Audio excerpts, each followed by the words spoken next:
unashangaza, kwa maana umenifanyia mambo mema, hey, ambayo sikustahili. Wewe ni wa ajabu, wewe unashangaza,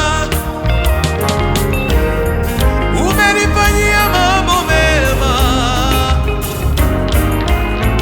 ambayo sikustahili. Wewe ni wa ajabu, wewe ni wa ajabu, unashangaza, wewe unashangaza, umenifanyia mambo mema umenifanyia mambo mema ambayo sikustahili. ambayo sikustahili. Wewe Yesu ni wa ajabu, Wewe ni wa ajabu, wewe Yesu washangaza.